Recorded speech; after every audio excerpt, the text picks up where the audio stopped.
Vous écoutez 450 décibels sur le CSM 89.3 FM. Je suis avec mes troisième, non pas troisième, mais juste avec trois autres invités, les élèves de l'école CQPEL, je le dis bien. Oui. Je suis avec, c'est qui Stella Haute Martorana, je le dis bien, présidente du conseil d'administration, et Marie-Lie Oh, je l'ai bien dit. Wow, je suis capable de dire des mots, OK? Vice-présidente du conseil d'administration. Je suis aussi avec Mathieu Aubin, enseignant en adaptation... Enseignant en adaptation scolaire au secondaire. C'est toujours un plaisir d'être à ton micro, Bénédicte. Comment vous avez créé Coco Fuego? En fait, c'est quoi? Là, moi, je le vois, mais pour les gens qui nous écoutent, c'est quoi Coco Fuego? En fait, c'est une sauce épicée qu'on a faite avec des groupes et qu'on on a cueilli les légumes du champ à côté de Marigot. Puis on les a cuits, on les a coupés. Après, on a fait la sauce. Puis le nom, il sort pas mal aussi. C'est une blague à mon endroit, Coco Fuego. On rit de mon absence de cheveux. Oh! J'ai permis cette liberté-là à mes élèves, c'est très drôle. Donc, Coco Fuego, ben, c'est le coco de Monsieur Aubin, puis Fuego, parce que la sauce est piquante.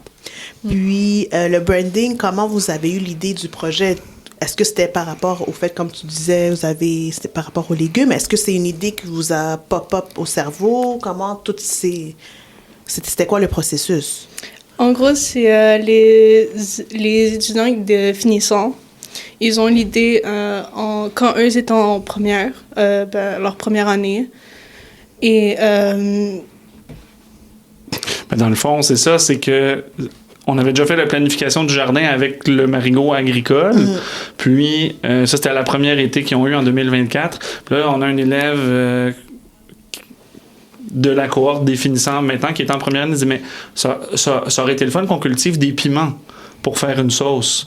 Genre, mais attendez, à l'automne, on va planifier pour l'été 2025.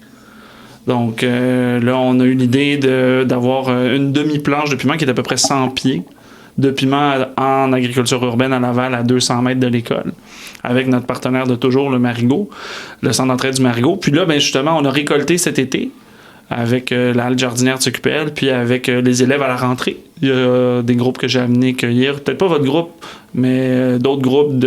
J'enseigne à 7 groupes cette année. Donc, on a récolté ça, mais c'est vraiment un projet d'équipe. Puis là, on arrive à la phase finale, justement. Les élèves qui ont eu l'idée en première année, ben maintenant, c'est des finissants. Puis on se passe le projet d'une cohorte à l'autre comme ça. Puis, Mathieu, comment tu vois l'évolution des jeunes par rapport au projet? Moi, ce que je vois, c'est une croissance de l'implication. Vraiment, quand j'ai rencontré Stella et Marie-Lie, qui sont aujourd'hui sur notre nouveau conseil d'administration, parce qu'on a un fonctionnement coop, c'est vraiment de voir qu'ils goûtent au projet dans les premiers cours en première année, puis après ça, de vouloir, après ça, s'impliquer dans des projets, s'impliquer plus. Moi, je suis vraiment fier pour eux autres qui se l'approprient, puis vraiment... C'est un jeu de mots plates, mais vu que je suis un prof d'histoire, j'ai le droit. C'est de mettre le projet à sa sauce. Vraiment de mettre le projet comme eux, ils ont envie. Donc, le projet, il change un peu tout le temps parce que les élèves changent un peu tout le temps. Puis c'est important de faire confiance aux idées des jeunes puis qu'il y ait une place pour que le projet leur ressemble. Vous, les filles, comment vous voyez l'évolution votre évolution à vous dans le projet? Je commence. Ah, moi, OK. Pour de vrai, c'est vraiment le fun à voir qu'on peut vraiment créer une sauce à partir de petits légumes, d'une graine, en fait, de base. Puis c'est vraiment... Le processus, c'est vraiment quelque chose que, en fait, tu pouvais pas croire, mais c'est vraiment, genre, étonnant. Genre, je m'imagine à quel point Coco Fuego a porté de la graine à ça, dedans un pot de sauce, à un point que je mets ça dedans des recettes que je fais. Fait que c'est vraiment... vraiment amazing, comme je le dirais, là, mais... Ouais. Puis honnêtement, moi, je trouve que c'est quand même une bonne idée de faire ça. En plus, j'espère que le projet ira loin, puis que les nouveaux élèves qui vont être là vont vraiment apprécier, puis aussi en prendre soin, puis d'améliorer aussi. Puis aider à continuer. Ouais. Ce que vous avez fait aussi, dans le fond, avec un projet qui a été créé avant vous, puis que vous avez vraiment bien repris chapeau. Là. Ouais. Oh, les nouveaux friggin' sneakers à vos sorties, wow! Tout des côtés vieux sneakers te faisons plus, wow! Les nouveaux friggin' sneakers à vos sorties, hey! Là, tout des côtés vieux sneakers te faisons plus. Je voulais savoir aussi, Ose entreprendre arrive bientôt, hein? C'est, si je me trompe pas bien, Dans 6 jours, le gala. hein. Comment vous vous sentez par rapport à ça? Vas-y d'abord. Bon, je me sens un peu nerveuse parce que ça va être un peu nouveau pour moi, etc. Mais honnêtement, j'ai hâte. Ça va être mon premier gala. Ça va être une belle expérience pour moi, puis j'ai vraiment hâte. C'est un peu pareil aussi. Moi, ça va être mon 2e gala à peu près. Puis je trouve vraiment que ça va vraiment être le fun. Puis je sens que je vais connaître aussi du nouveau monde à peu près. Puis c'est comme qu'elle dit, là, stresser un peu. Puis comme en ce moment-là. Puis c'est ça. Puis comment ça... je veux dire, comment ça a débuté, dans le sens que là, tu viens de dire que tu as participé à ton deuxième. Là, ça va être mon De deuxième. deuxième. Mathieu, est-ce qu'il y avait un autre projet avant ou... Moi, j'arrive au 5e OK. aux entreprendre avec les élèves du CQPL, puis je suis nerveux, les filles. Mais c'est surtout que Ose entreprendre, ce que ça m'a appris à travers les années, ça m'a appris à saisir les opportunités. C'est vraiment ce qu'Ose entreprendre, c'est ce que j'essaie d'enseigner à mes élèves. Puis je pense que je serais pas à ton micro si Ose entreprendre n'était pas là. Donc... Vraiment, Ose entreprendre, c'est faire le saut. Notre projet, il n'y a pas besoin d'être parfait, il a juste besoin d'exister. Il a besoin d'être là, puis on le perfectionne avec le temps. Première fois qu'on est allé Ose entreprendre, on a présenté notre jardin collectif à l'école. OK, le projet, est-ce qu'il peut être bonifié? Ouais. Bon, on vous présente la fondation de la coop Microfraîcheur.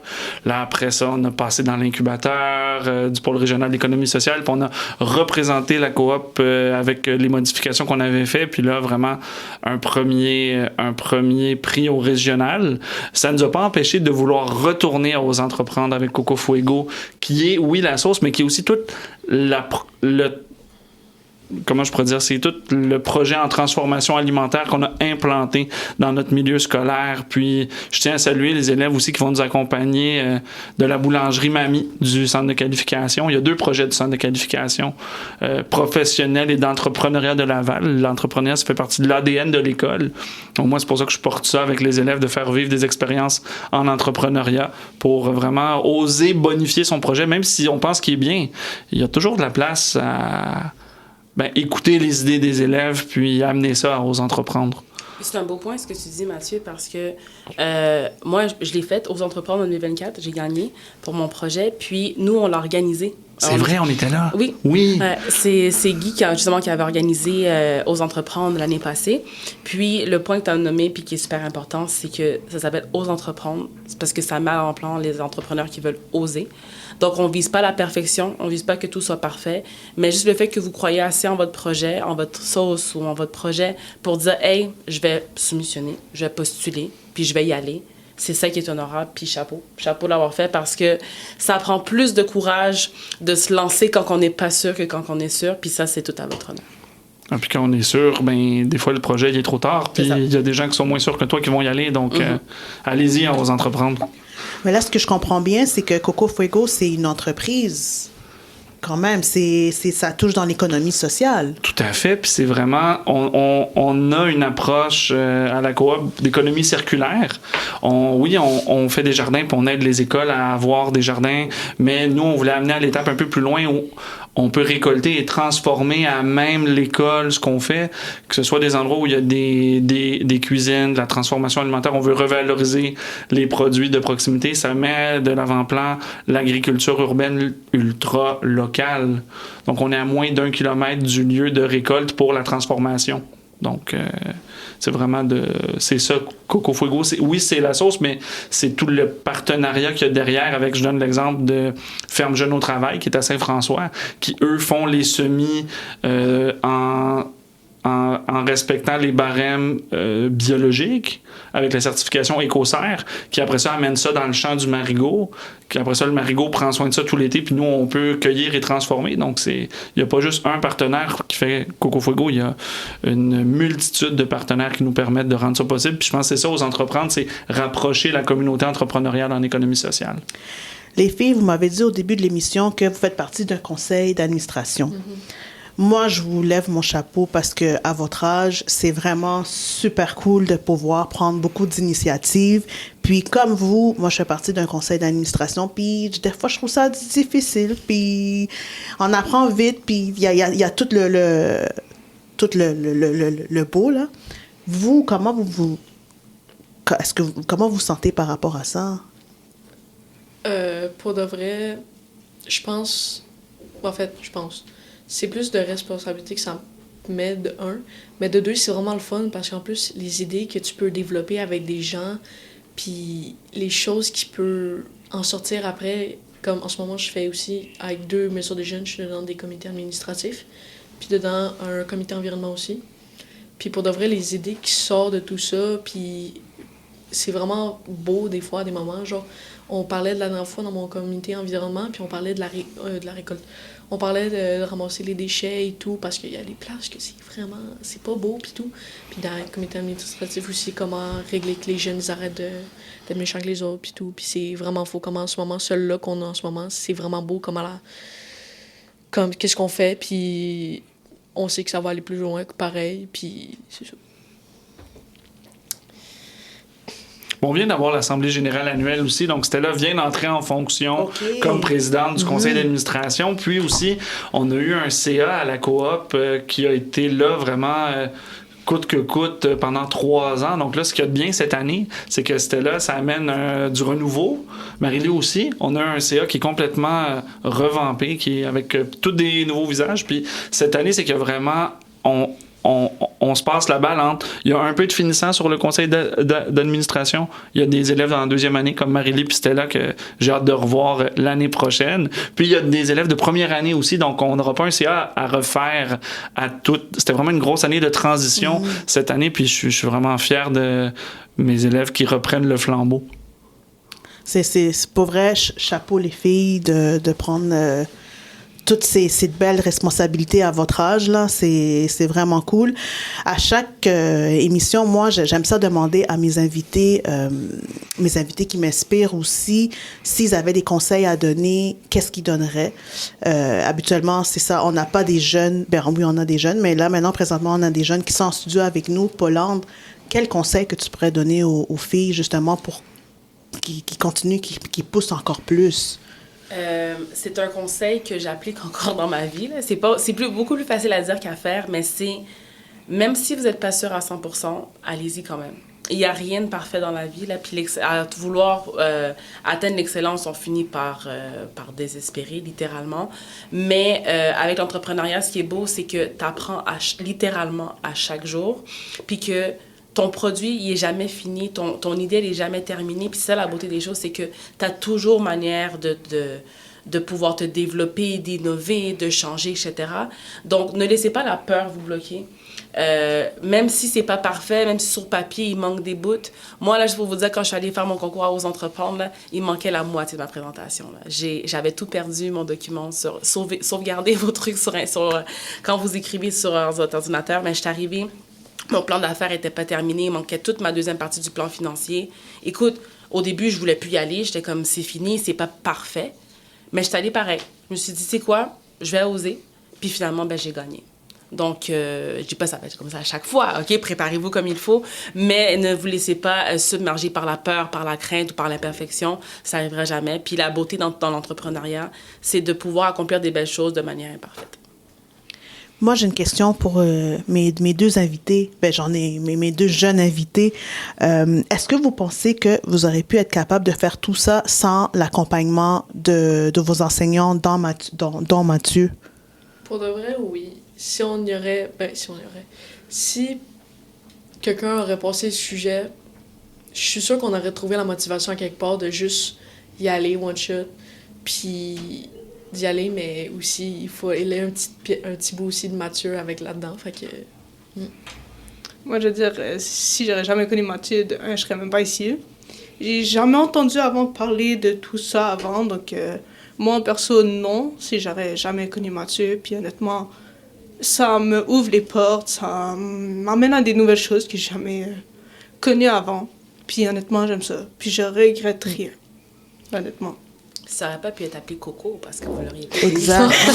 C'est ça. Ça a juste Exact. été Fuego. That's it. C'est ça, Fuego. Mathieu, qu'est-ce que tu penses de... Ben, ça me touche, ce que mes élèves disent à mon égard. Je me vois comme un guide, je les accompagne, mais j'aime ça beaucoup écouter leurs idées. Quand on réfléchit en équipe, quand on réfléchit avec les groupes, quand on se lance le projet, et tu parlais de comment on a réalisé le projet, mettons l'image de Marc, il y a un groupe qui a une idée, après ça, l'autre groupe continue à plancher dessus. C'est vraiment un travail à relais d'un groupe à l'autre, puis j'aime ça, justement, apporter les idées d'un autre groupe d'élèves à un autre, donc... Merci d'embarquer dans... Puis je trouve ça beau qu'on ait une école qui nous permette d'avoir ces projets-là dans le parcours de formation axé sur l'emploi où on peut explorer avec les élèves d'une autre manière d'apprendre. Merci à tous nos invités d'avoir été avec nous aujourd'hui. On se retrouve mardi prochain pour une nouvelle émission. Bye!